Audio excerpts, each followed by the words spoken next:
mimi Ruto, hata kama uko wapi, hata mama tu anataka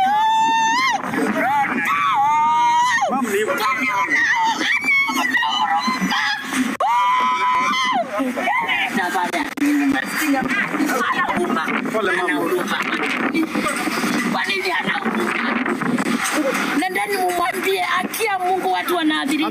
Amefikiwa na hiyo habari. Sisi tumepigia kura.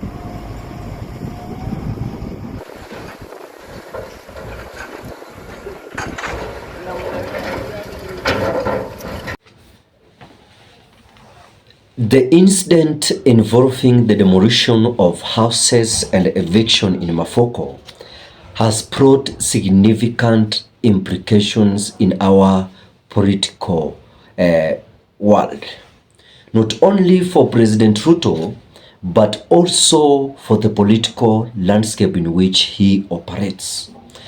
The demolition carried out in Mavoko has undoubtedly caused a stir, fearing public outreach and raising concerns about the government's approach to housing and human rights issues.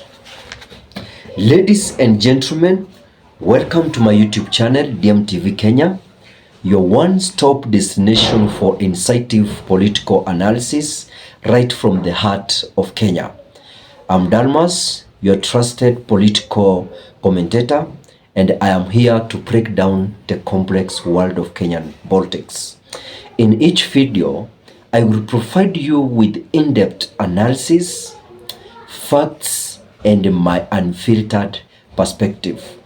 If you are ready to dive deep into the political landscape of Kenya with me, hit that subscribe button and let's explore together. Let's go deep to the discussion of this specific topic we've chosen today. First and foremost, the effects of President Ruto cannot be ignored.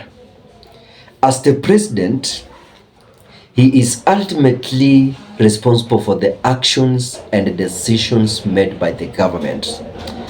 And this includes those related to demolitions and evictions in Mavoko. The fact that such actions were carried out without taking adequate measures to address the concerns and welfare of the affected residents reflects poorly on his administration. President Ruto may face backlash and criticism for the lack of proper planning, consolidation, and the sensitivity in handling this issue.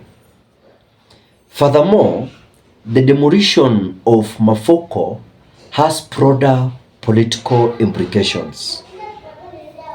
It has the potential to impact President Ruto's reputation and popularity directly or indirectly, particularly among marginalized communities and vulnerable populations.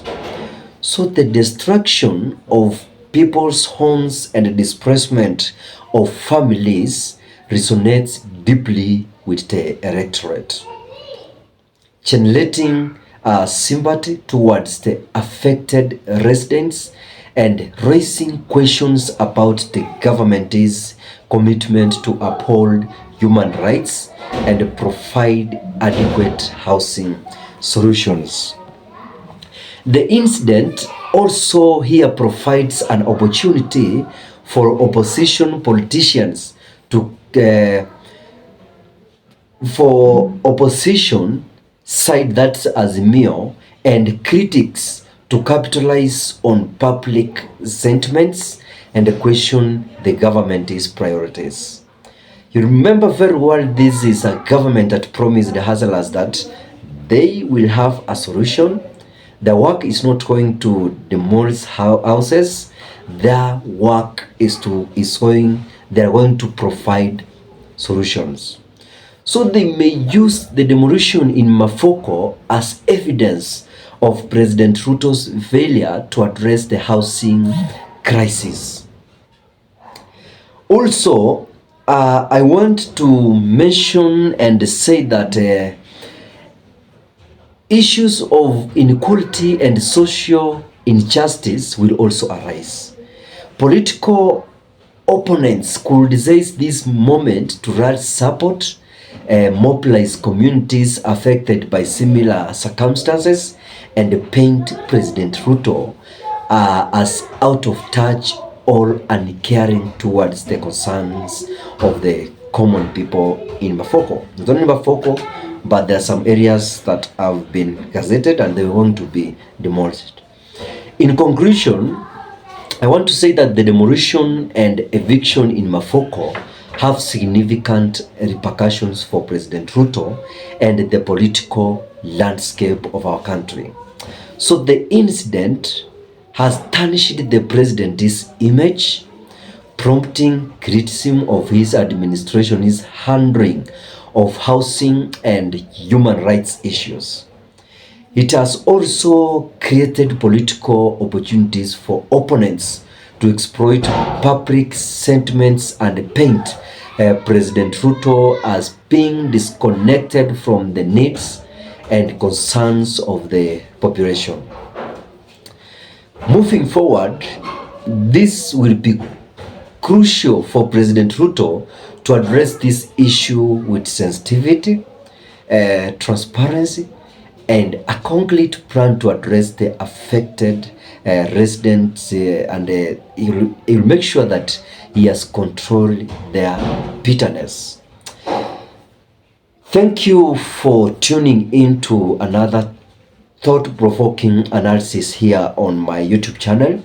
If you found this video informative and engaging, don't forget to support the channel by liking, sharing, and subscribing. So, stay informed and empowered.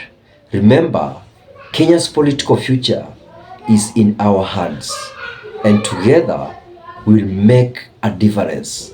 I'll catch you in the next analysis video. Thank you and have a lovely evening.